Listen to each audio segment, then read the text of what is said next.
नमस्कार, स्वागत है आपका। मैं हूं आपके साथ सुमित झा और सबसे पहले कोरोना को लेकर अब तक का अपडेट जान लीजिए।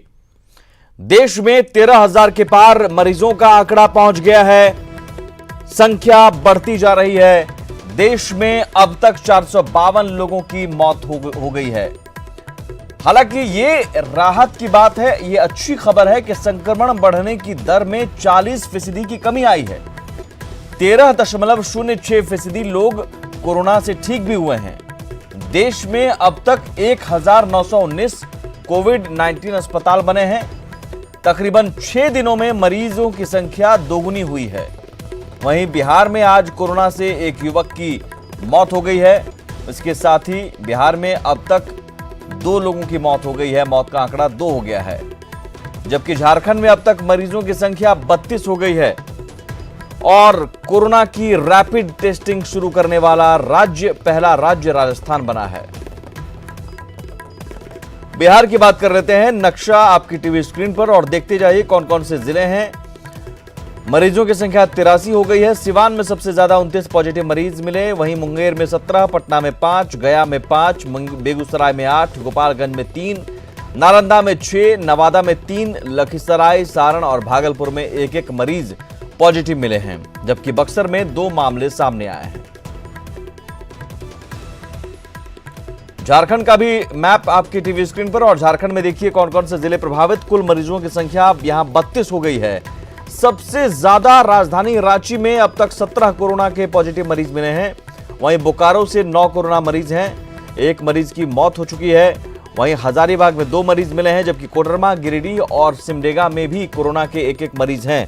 और नया जिला अब धनबाद भी शामिल हो गया है, जहां कोरोना का एक पॉजिटिव मरीज मिलने के बाद झारखंड में अब तक कोरोना के कुल 32 मरीज हो गए हैं। और एक बड़ी खबर इस वक्त कोरोना से जुड़ी हुई। झारखंड में कोरोना के 3 नए मरीज मिले हैं।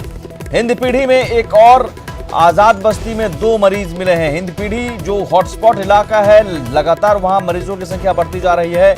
लेकिन आजाद बस्ती एक नया इलाका, आजाद बस्ती में पहली बार कोरोना पॉजिटिव मरीज मिले हैं 2। और इसी के साथ झारखंड में मरीजों की संख्या बढ़कर 32 हो गई है।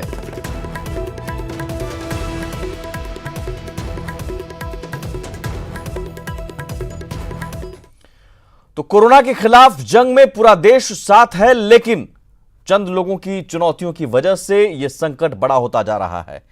तबलीगी जमात पहले और अब रोहिंग्या मुसलमान चुनौती बनते जा रहे हैं। गृह मंत्रालय ने सभी राज्यों को पत्र लिखा है और रोहिंग्या मुसलमानों ने भी तबलीगी जमात के कार्यक्रम में शिरकत की थी, यह जानकारी दी गई है। साथ ही आशंका जताई गई है कि रोहिंग्या मुसलमानों में भी कोरोना के संक्रमण हो सकते हैं और रोहिंग्या मुसलमान और उनके संपर्क में आए लोगों की जांच के निर्देश दिए गए हैं। हैदराबाद में रहने वाले रोहिंग्या शरणार्थी मेवात और निजामुद्दीन मरकज के कार्यक्रम में शामिल हुए थे। शाहीन बाग में रहने वाले रोहिंग्या शरणार्थी अपने कैंप में अभी तक नहीं लौटे हैं। तबलीगी जमात के काम से रोहिंग्या शरणार्थी गए थे। तबलीगी जमात कार्यक्रम में शामिल होने के बाद कुछ रोहिंग्या मुसलमानों की मौजूदगी तो है डेरा बस्सी, पंजाब और जम्मू कश्मीर में, लेकिन कई के अभी भी ठिकाने पता नहीं चल पाया है वो कहां है और किन किन लोगों के संपर्क में आए हैं। जाहिर है एक बड़ी चुनौती अब रोहिंग्या मुसलमान। बिहार की बात करें, यहां कोरोना बंदी के दौरान अब बगैर कार्ड के भी राशन मिलेगा। सीएम नीतीश कुमार ने इसकी घोषणा की। उन्होंने कहा कि सभी जरूरतमंदों को सरकार मदद करेगी। जीविका समूहों के जरिए लोगों को मदद पहुंचाई जाएगी।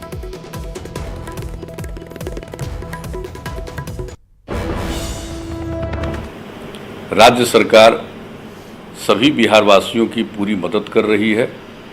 बिहार के बाहर दूसरे राज्यों में फंसे लोगों के लिए हम लोग दूसरे राज्यों से समन्वय कर आवश्यक मदद उपलब्ध करा रहे हैं।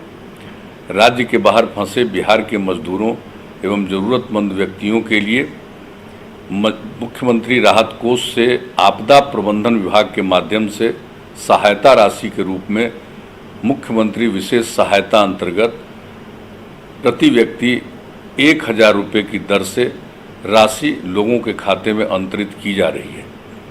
अब तक 10,11,000 लोगों के खाते में राशि अंतरित की जा चुकी है। अभी लगातार आवेदन प्राप्त हो रहे हैं।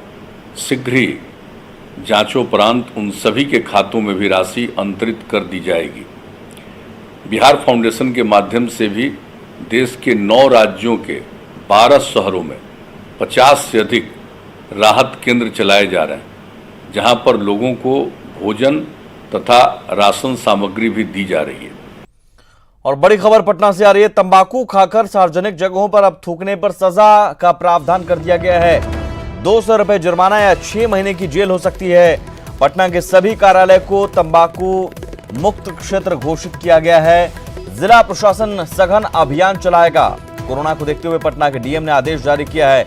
पटना में तंबाकू गुटखा खैनी बेचने पर प्रतिबंध लगाया गया है। एसडीओ, सीओ, बीडीओ को सख्ती बरतने का निर्देश दिया गया है।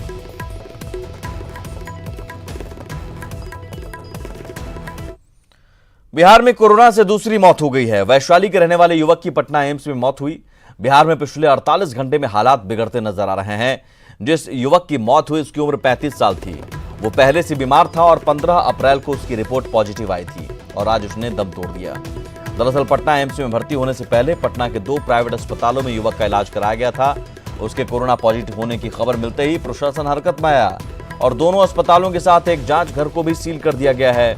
इनमें से एक अस्पताल कंकड़बाग का पॉपुलर अस्पताल है, जहां सैनिटाइजेशन भी कराया गया।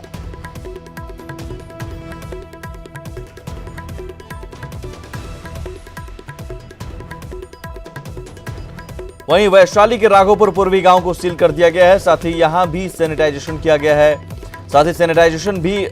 गांव में किसी के भी आने जाने पर पाबंदी है। जिला प्रशासन ने बैरिकेडिंग कर रखी है। साथ ही युवक के परिवार के 8 लोगों को क्वारंटाइन किया गया है। गांव के 63 लोगों को भी 14 दिनों के लिए क्वारंटाइन किया गया है। जिनकी मृत्यु हुई है उन्हें पूर्व से भी अन्य बीमारियां भी साथ में थीं।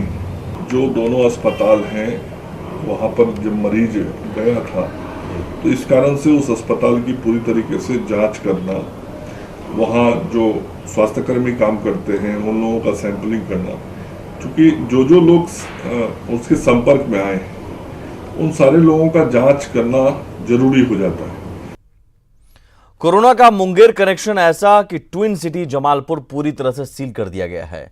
जिले में कोरोना के 17 पॉजिटिव मरीजों में से 10 अकेले जमालपुर से ही हैं।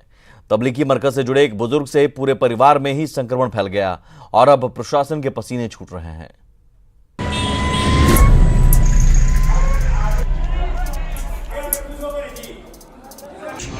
बिहार में 21 मार्च को जिस मोहम्मद सैफ नाम के युवक की कोरोना से पहली मौत हुई थी वो मुंगेर का ही रहने वाला था।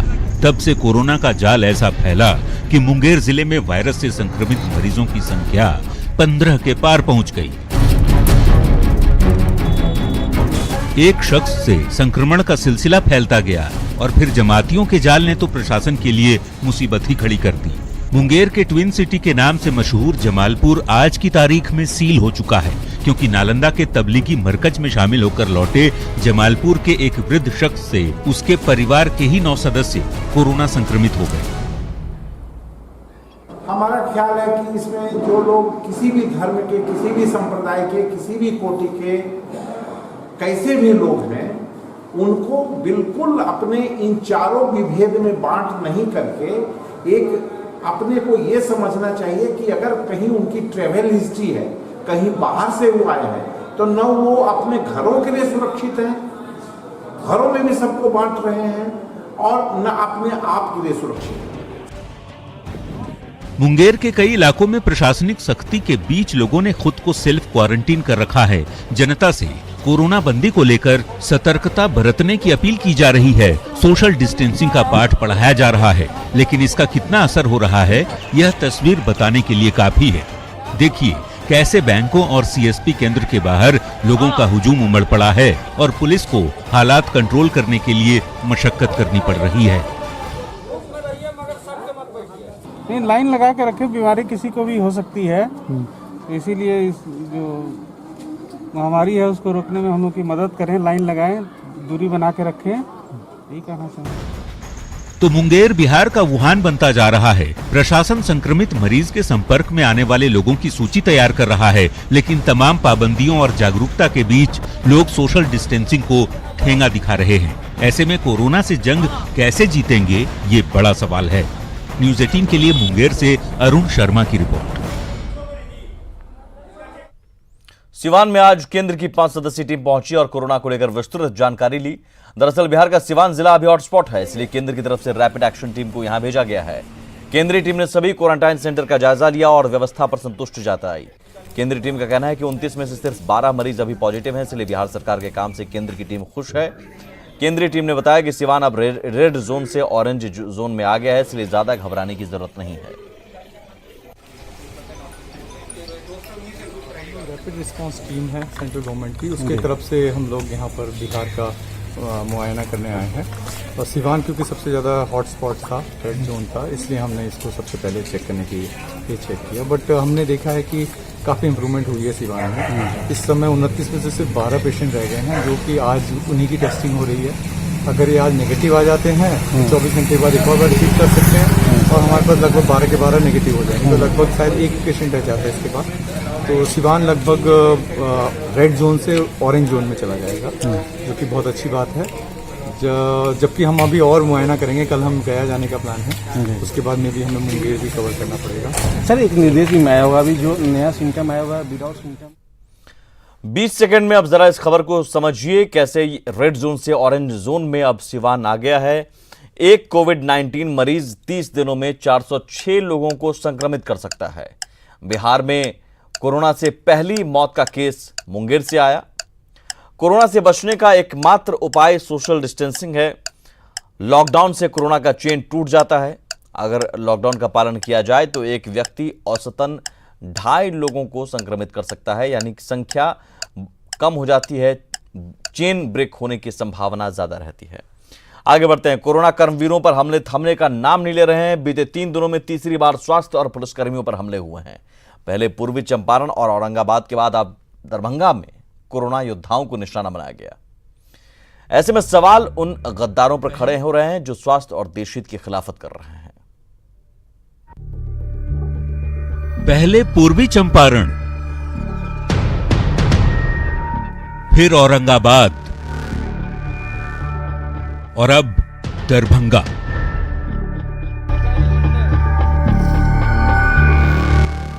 देश कोरोना संक्रमण के भीषण दौर से गुजर रहा है। वायरस के खतरे के लिए देशव्यापी बंदी है। लोगों की हिफाजत के लिए, सुरक्षा के लिए स्वास्थ्यकर्मी, पुलिसकर्मी दिन रात खून पसीना बहा रहे हैं ताकि लोग घरों में सुरक्षित रहें, महफूज रहें। लेकिन देश के कर्मवीरों के प्रति नफरत और आक्रोश की तस्वीरें भी सामने आ रही हैं। संक्रमण से बचाव के लिए बिहार सरकार की ओर से डोर टू डोर स्क्रीनिंग अभियान चलाया जा रहा है ताकि हर घर के सदस्यों की जांच कराई जा सके। लेकिन दरभंगा में स्वास्थ्य कर्मियों की टीम पर फिर से हमला हुआ। जिले के सदर थाना क्षेत्र के भालपट्टी इलाके के वार्ड नंबर 4 में सर्वे करने गए स्वास्थ्य कर्मियों के साथ झड़प हुई। महिला कर्मियों से बदसलूकी की गई। जांच के कागजात फाड़ डाले गए। महिला कर्मी की शिकायत पर प्रशासन ने कार्रवाई करते हुए आरोपी को गिरफ्तार किया है। तो बोले कि जो नहीं सब समेटिए लेके जाइए जाइए, तो अपना चल दी समेटने लगी कि वो आंगन गए, आंगन से आए कागज छीन के कागज लगे फाड़ने। वो बोली कि कागज नहीं फाड़ी, हमको रिपोर्ट देना। वहाँ सोचने लगी कागज कि वो क्या किए, उसका कपड़ा पकड़ लिए, कपड़ा पकड़ के फाड़ दिए। उसके बाद वो कागज समेट के भागने लगी तो लाठी पीछे से खींचने लगी उसको। एक आशा कार्यकर्ता भालपट्टी में वार्ड नंबर 4 में सर्वे के लिए गई थी, तो सूचना ये प्राप्त हुआ हम लोगों को कि उसके साथ कोई मिसबिहेव किया, कागज उगज फाड़ दिया है। तो जो दोषी था उसको गिरफ्तार किया गया। वो महिला के साथ हम महिला लिखित शिकायत दर्ज की है। ये हाल तब है जब बीते 3 दिनों में तीसरी बार इस तरह के हमले हुए। 2 दिन पहले ही पूर्वी चंपारण और औरंगाबाद जिले में कोरोना योद्धाओं के दुश्मनों ने हमला कर दिया था। पूर्वी चंपारण के हरसिद्धि की दलित बस्ती में कोरोना संक्रमण से बचाव के तरीके बताने गई स्वास्थ्य कर्मियों की टीम पर हमला कर दिया गया। वहां मौजूद पुलिस कर्मियों को भी चोटें आईं। जबकि औरंगाबाद के गो थाना क्षेत्र में भी 15 अप्रैल को एकौनी गांव में स्वास्थ्य कर्मियों पर ग्रामीण टूट पड़े और गाड़ियों में तोड़फोड़ की। आए दिन कोरोना योद्धाओं पर हमले हो रहे हैं। डीजीपी भी लगातार सख्ती की बातें कर रहे हैं। आरोपियों को जेल में सड़ाने और हाथ तोड़ने तक की चेतावनी दी जा रही है, लेकिन हमले रुकने का नाम नहीं ले रहे। पुलिस पर, डॉक्टर पर, स्वास्थ्यकर्मी पर जो भी हमला करेगा, हाथ उठाएगा, उसका हाथ को तोड़ देंगे। ये बर्दाश्त नहीं किया जाएगा। तो सवाल देश के दुश्मनों से भी कि कोरोना से लड़ रहे कर्मवीरों पर हमले क्यों हो रहे हैं? जान की हिफाजत करने वालों पर पत्थरबाजी क्यों हो रही है? पुलिस और स्वास्थ्य कर्मियों से झड़प क्यों हो रही है? क्योंकि सरकारी नियम कानून की खिलाफत देशद्रोह है। सरकार की बात ना मानना देश की खिलाफत है। न्यूज़ 18 के लिए दरभंगा से विपिन और पटना से अमित कुमार के साथ ब्यूरो रिपोर्ट। तो दरभंगा के भालपट्टी में सर्वे करने गए स्वास्थ्यकर्मियों के साथ किए गए दुर्व्यवहार मामले में दरभंगा पुलिस ने कार्रवाई करते हुए आरोपी युवक जावेद वे को गिरफ्तार किया है। एसएसपी बाबूराम ने बताया कि जिले के सभी थानाध्यक्ष को आदेश दिया गया है कि ऐसी घटना दोबारा ना घटे। एसएसपी ने सभी स्वास्थ्यकर्मियों को सुरक्षा का भरोसा दिलाया। आज भालपट्टी अंतर्गत आशा कार्यकर्ता और आंगनवाड़ी सेविका डोर टू डोर सर्वे के लिए गई थी। वहीं पर एक युवक ने उनके साथ में दुर्व्यवहार किया, उनके कागज फाड़ दिए। सर्वे का विरोध करना उनका मुख्य उद्देश्य रहा। थाना में सूचना मिली तो थाना तुरंत वहां रश किया और उस युवक को गिरफ्तार कर लिया गया है।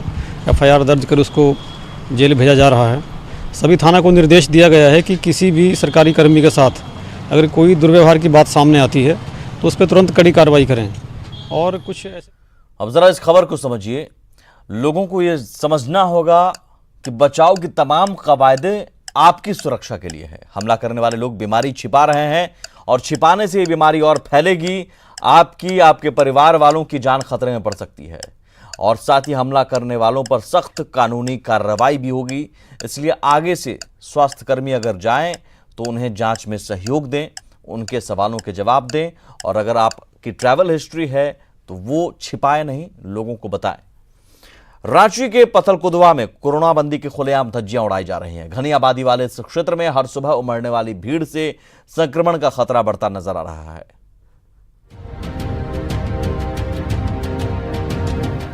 कोरोना को लेकर देश के नक्शे पर एहतियात का ताला लगा है।